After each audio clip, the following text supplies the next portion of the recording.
All right, let's try this all over again. Before we begin again, Alder Nelson, can you hear the audio? Okay, so let's restart the meeting.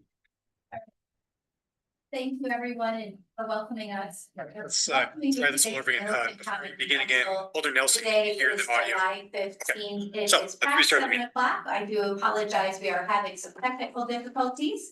So I'm asking just the people in the audience if they cannot hear the microphones tonight to let us know. But we generally do not take those kinds of comments. However, we want to make sure we're recorded for future listeners. So with that, I'm calling to order the regular Common Council meeting and requesting assistance on roll call. Hey, Alder Madden. Here. Alder Kalish. Here. Mayor Kuhn. Here. Alder Nelson, virtual via Zoom. Can you take yourself off mute?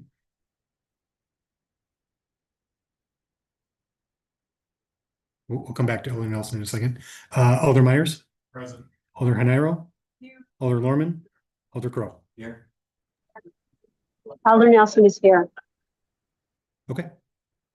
Moving on to public comments. We do have a couple of public comments. And the first one is Marta Bechtel. Please come to the front and you have 3 minutes to speak. Please say your name and your address and Hi, my name is Marta Bechtel. I have lived at 7709 Hillcrest Avenue for 21 years. I'm a regular patron of our public library and I currently hold a seat on our library's board of trustees. I'm here today on the library's behalf. 2 decades ago, Middleton was regularly ranked as the top 10 of US News best places to live in the United States. Today, our community is not even on the list of 250. I know there are a number of factors that go into these ratings, but quality of life is an important part of that assessment. Public spaces and municipal stewardship play roles in that. Good municipal stewardship promotes the sustainability of the community by balancing development with social and environmental responsibility. Stewardship requires thoughtful care, attention, and consistent action by elected officials and city managers. Our library is a vital social and educational hub. It hosts everything from traditional book checkouts to private study spaces, language classes, science fairs, and condo association meetings. It's one of the most heavily used public libraries in Dane County. Our building's 32,000 square feet serves 23,868 residents, which seems reasonable until you compare it to usage, which is the highest among all of our peer communities in the county. It is not only visited by Middleton residents, but attracts a broader regional population, making the space feel even tighter. Our adjacency to Madison and our location within the expanding region means there will be continued pressure on our facility. Thousands of people enter and use our library every single month. We love our public library, but it is simply worn out and has become too small. We've just passed the midpoint of the calendar year, and already the library's annual maintenance budget is deeply overspent. Every dollar now expended to keep our building operational for the remainder of the year must be derived from other budget lines, which in the end limits what our library can offer our city. Good stewardship considers the difference between expenses and costs. We can continue to repair the building, but continued investment in failing infrastructure is throwing good money after bad and does nothing to help the library improve its services to the community.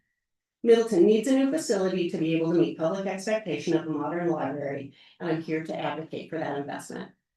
It's incumbent on this council and city management to provide leadership and maintenance for civic spaces in high public demand and to deliver the physical infrastructure that hosts the excellent services that could once again rank Middleton among our country's best places to live. Thank you. Next is Brian Wakeham. Good evening, my name is Brian Wakeham, 7112 Camino Trail, Middleton, and a member of the Library Board of Trustees. I'm here tonight to speak in support the continuing work of the Community Campus Plan. This is a great opportunity to modernize some of our public facilities for our growing community, especially our wonderful library. The general intent of the Community Campus Project has not been effectively communicated to the broader community. Yet we have been discussing a potential referendum plan of upwards of $100 million. It seems that the messaging and coordination has not been very effective, and we are endangering the efforts to upgrade two very important pillars in our community, the public library and the senior center. As an avid watcher of the council and committee meetings online, I've noted a lack of city project management capabilities and focus. I recognize the city staff challenges, however, being solely dependent on consultants will lead to blind spots and problems for the future projects. Once the consultant's work is done, how will the city manage a large and complex project that may cost north of $80 million? The consultant has only provided shell concepts of buildings. That's the easy part. All the details of building mechanics, efficient workflows, expansion planning, to name a few, still need to be ironed out. What decision-making tools are being used? How will we ensure discipline to maintain original plans and intent and to avoid any scope creep to the project that may cost taxpayers more money? For such a large project, we need to have a dedicated project manager and project owner to guide such an effort. Middleton cannot rely on excuses of limited staff and use outdated methods for managing such an investment. This is why we have unplanned facility costs or unplanned budget impacts. Here's some brief recommendations. 1. Project owner, preferably a staff member tied to the impacted facilities, who will report to the city council. Staff know daily operations and are in it for the long run versus an elected limited term official. 2. Have a designated project manager or staff member with effective project management skills.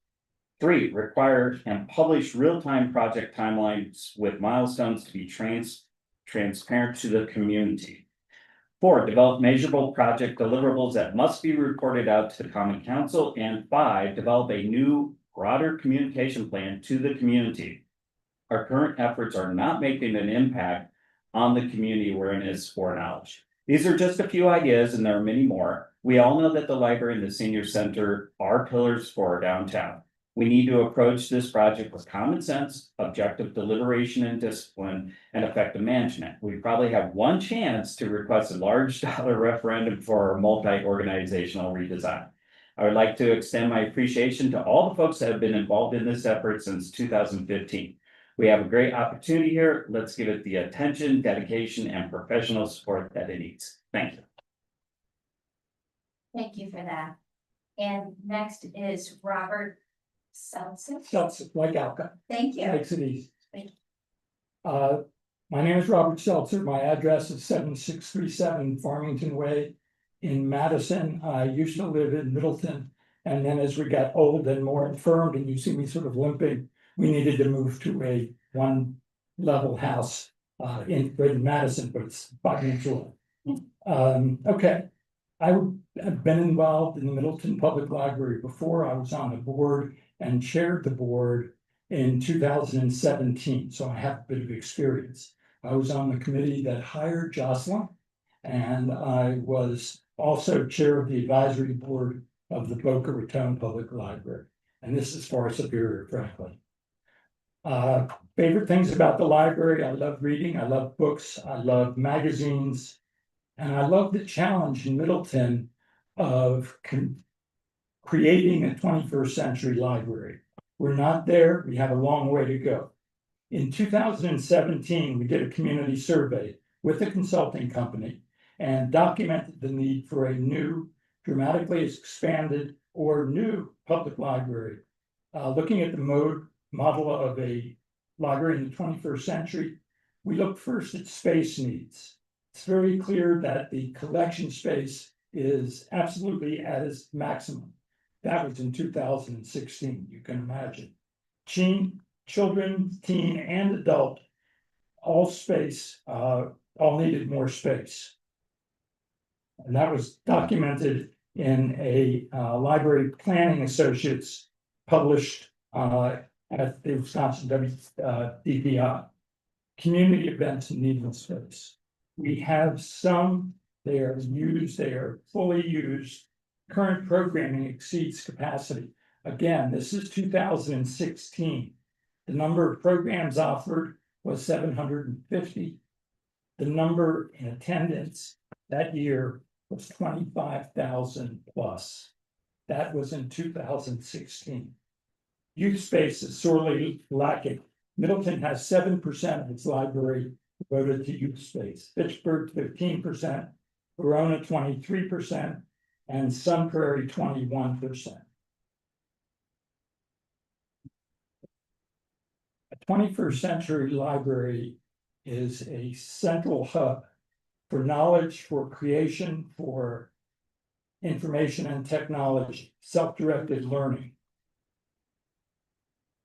I'm going to cut it. By the way, this is normally a 2-hour presentation, but I'm cutting it a little short. The one thing I would mention, there was an economic impact about ROIs of public library. ROIs return $16 for every dollar spent on a public library. And we can document all that. Wrap it up. Okay, thank you. Thank you so much. Is there anyone else that would like to speak? You might see someone online, Brian. Thank you for sharing. And we're moving on to public hearings. So I'm just going to check to see if Katie has written. She's not written, so we're good.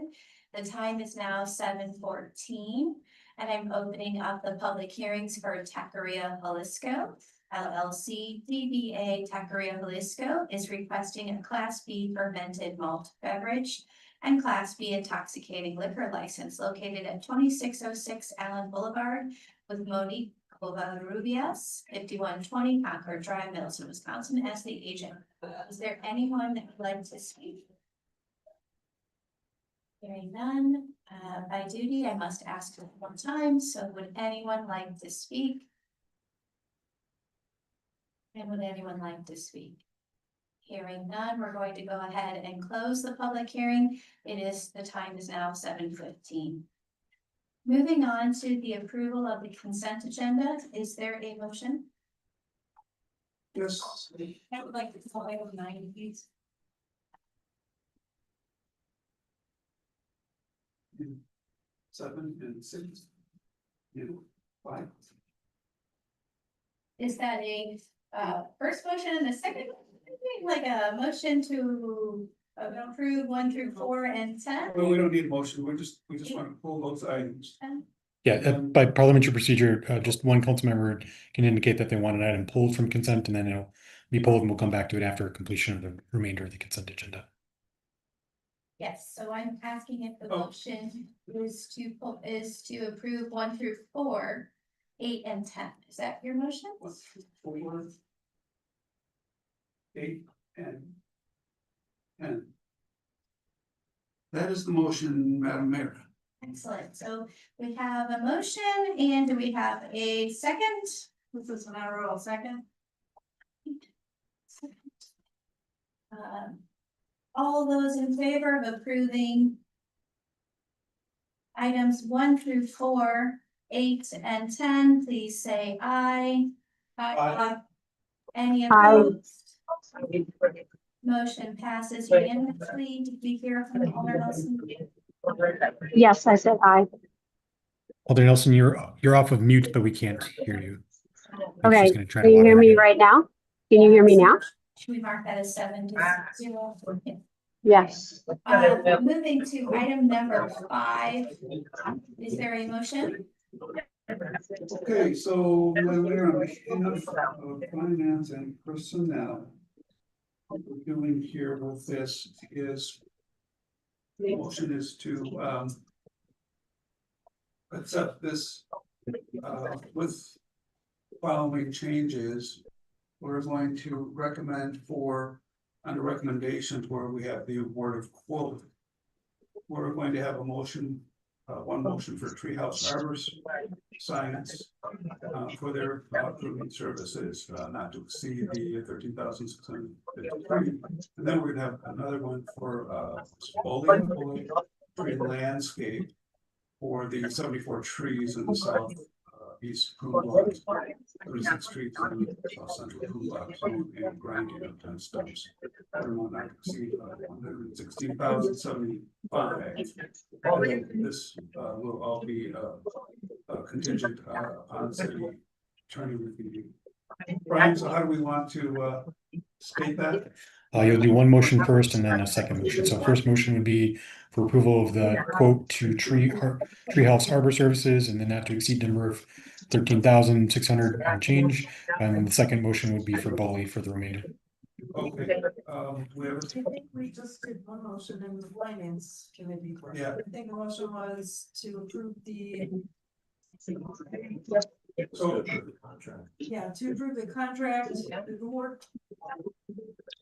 I'll make a substitute motion, and the motion is to award a contract to Tree House Arbor Science for pruning of street trees in the south central prune block zone. Not to exceed 13,553, and to award a contract to Bowling Tree and Landscape for removal of 74 trees in the southeast prune block zone, 76 trees in the south central prune block zone, and the grinding of 10 stumps for an amount not to exceed $116,785, both contingent upon city attorney review of the agreement and certificate of insurance.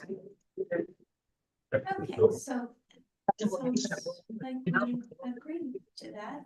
So was that your, was your my substitute motion? Yep.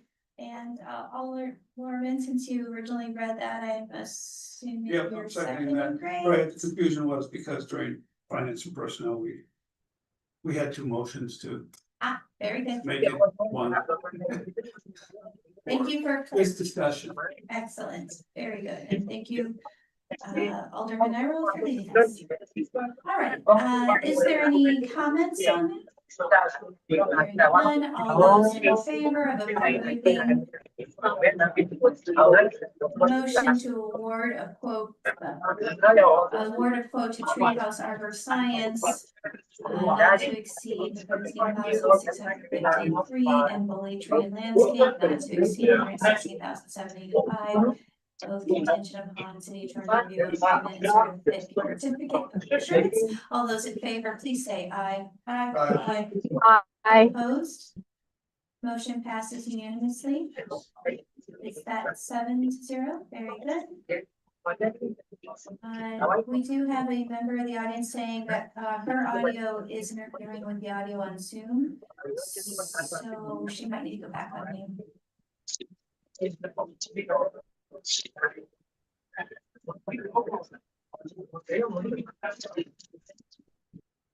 Alder Nelson, if you hear me, please try muting yourself to see if the rest of the audience can hear fine.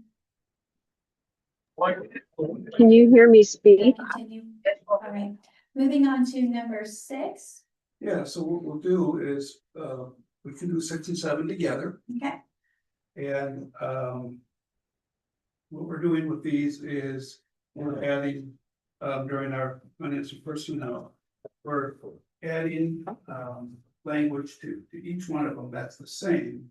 Basically, we're gonna insert into the agreements with these to add the city of Middleton's complete street policy. It's basically on page 2 of these agreements.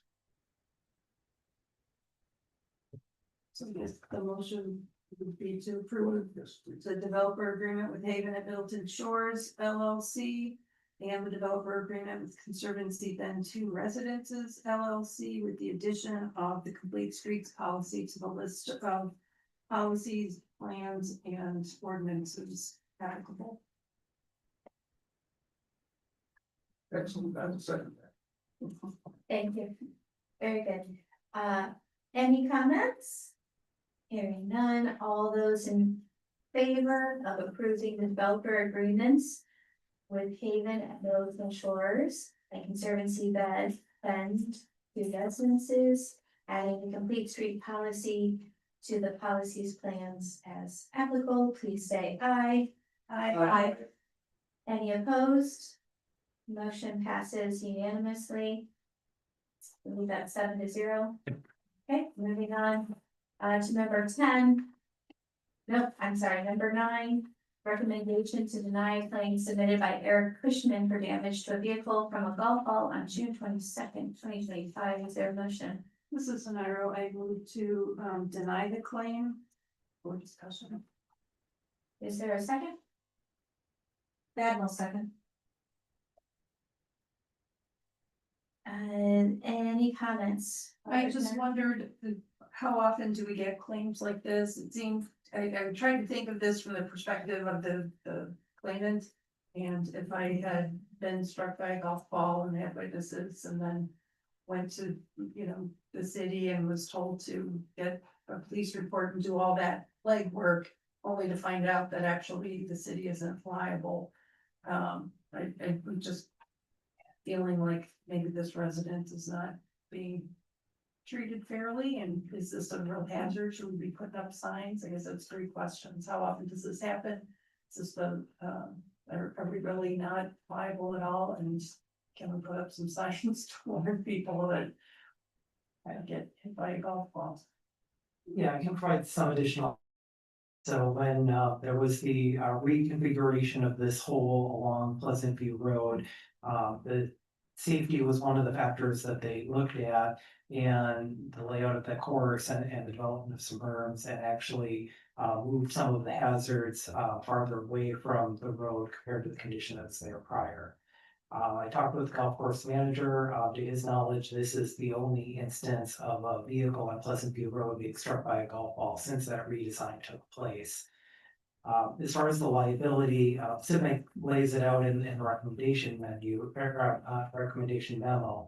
But essentially what they're saying is that a municipality, the liability standard is if there is a known danger, then the city, or known urgent danger, that the city has a responsibility to address that compelling danger. I think in this situation, if we had a history of multiple ball striking vehicles there, that would indicate potential for a known danger. But given that that has not happened since the redesign of this hole, according to the golf course manager, is not something that is happening frequently. It's not something that the city would be legally liable for.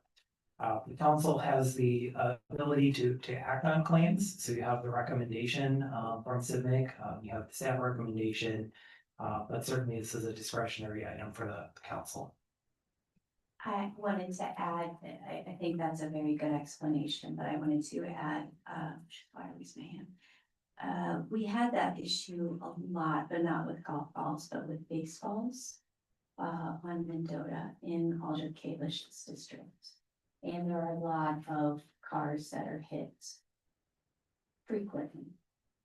There was a request by the neighborhood to add a net to that baseball field. It has not been funded. And since there's a history of probably a decade of baseballs hitting cars. I think as we think about things, we should think about them not just in golf course, but other things of those like, potential. So, it's a good question. You care about people and as they're driving, we don't want things to be unsafe. But we do need to think about, the impact across the whole city when we look at those kinds of things. So you can always consider, helping out Alder Kalish's district or anywhere else that there might be a flying ball in the future as budget continues. Anybody else have a comment? And Mayor, Alder Nelson has her hand up on Zoom. Oh, Alder Nelson?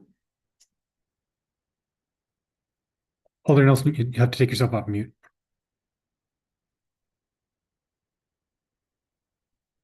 Can you hear me? Can you hear me? We can't hear you, Alder Nelson. Can you hear me? Can you hear me?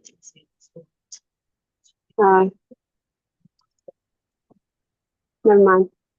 While we're waiting for Alder Nelson, may I make a substitute motion, to settle the claim, with Eric Christian for damage to a vehicle from a golf ball on June 22nd, 2025. Is there a second? This is Alder Crowe, second. And just for the record, I do not know this person, it's a small, relatively small amount compared to the claims for the, that we're definitely liable for vehicles striking other cars and I just would want to be treating our residents.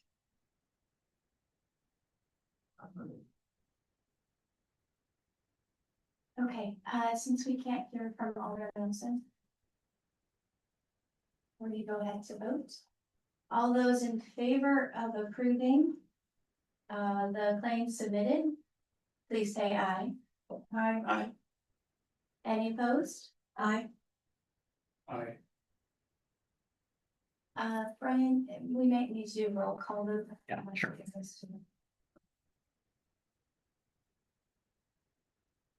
Give me 1 second here. Alder Madden, I may. Alder Kalish, Yes. Alder Nelson. Still don't have audio. She's indicating a thumbs up, but since we don't have audio, can't count that vote officially. Alder Myers. Nay. Okay, Alder Hanairo, Aye. Alder Norman. Aye. Alder Crowe. Aye. Okay, it is 4-2 in favor of approval of the settlement to claim. Motion passes. Moving on to agreements, 6300 University Avenue, City Developer Agreement with Collateral Assignment, request for extension of approval contingency deadline. Is there a motion? Myers, they have public works. Approval. Is there a second? Manuel second. Any comments? Is there a bigger motion? Yes, yeah. So. Just a point of information, this is the recommendation that came out of the Finance Committee earlier this evening. There's a two-part motion, one approving the extension of the deadline to September 30th, 2025, and second, incorporating the city, incorporating the conditions of approval into the development agreement subject to city attorney review and approval. Okay. For the, as part of that, the second motion. So Alder Myers' motion was to extend the deadline to September 30th, 2025. Does Alder Madden, do you concur with that? Okay. Yes. Any comment? Hearing none, all those in favor of approving the motion, please say aye. Aye.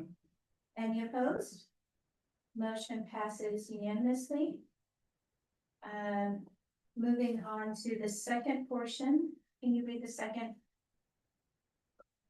Yeah, the second portion, this would need to be a separate motion that somebody makes, but it would be to incorporate the conditions of approval into the development agreement, subject to city attorney review and approval.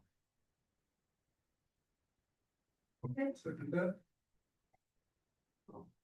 Go take that motion first. Sorry. I'll second it. I'll make motion stated by Brian Gavin. Very good. Any comments? There are none. All those in favor of that motion, which includes the subject to review and approval of the city attorney, please say aye. Aye. Motion passes unanimously. Moving on to CSM plat, CSM for Conservancy Bend Phase 2. Is there a motion? Myers on behalf of Works, I recommend that common council approve the CSM for its development for effective date.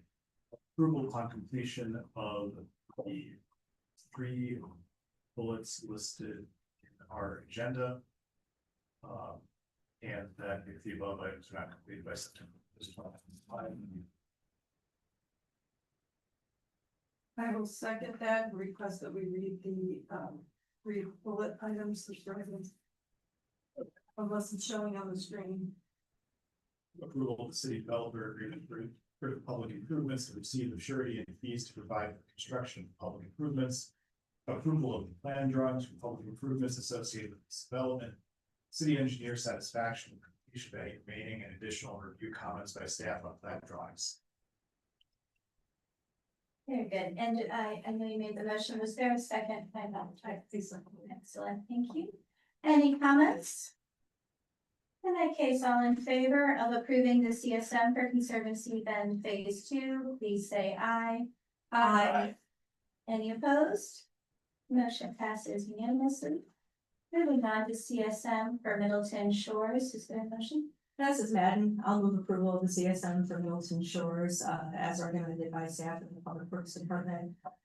With the deferred effective date of September 1st of 2025, upon the completion of the approval of the city developer agreement for public improvements, and receipt of surety and fees to provide for construction of public improvements, approval of the plan drawings for public improvements associated with this development, city engineer satisfaction with completion of any remaining and additional review comments by staff on the plan drawings.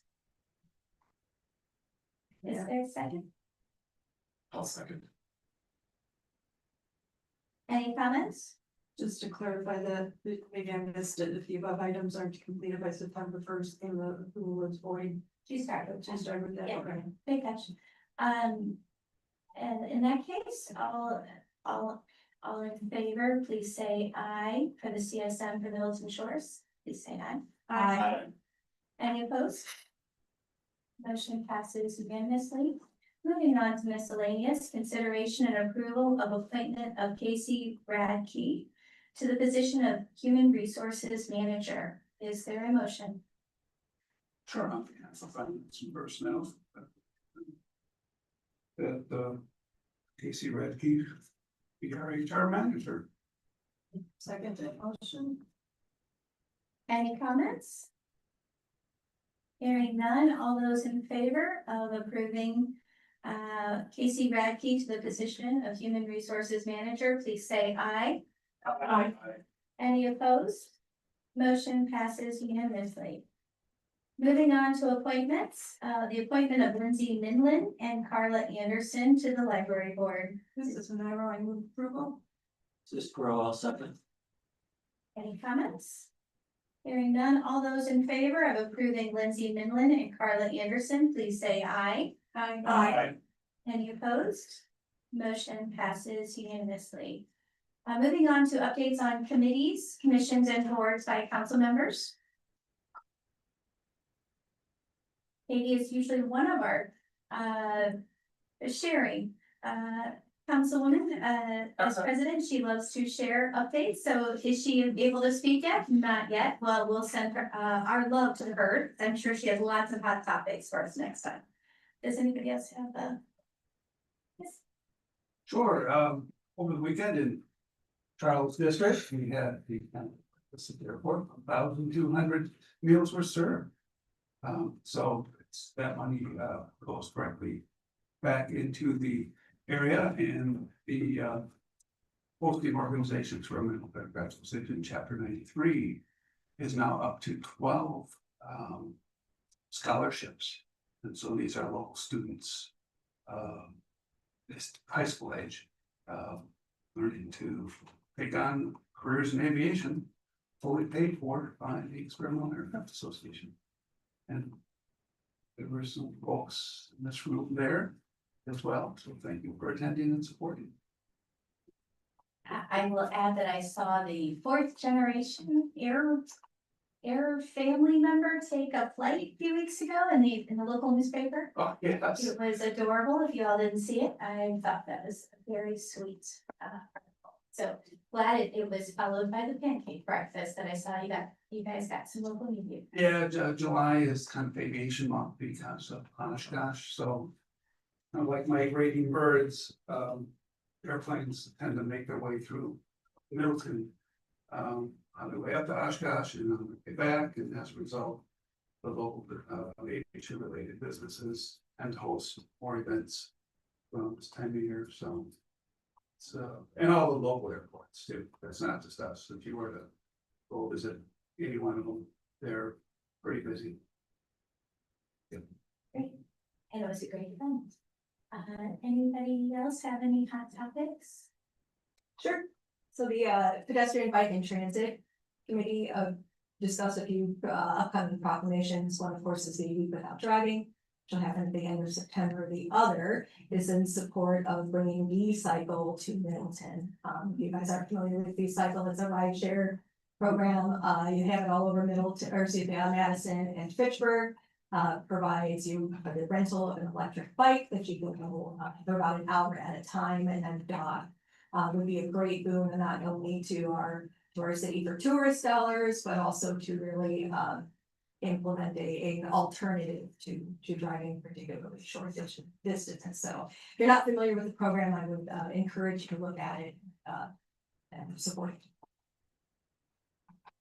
Sounds great. If I can go on a tour with you or anything that you need, put a spotlight on that, I'm in.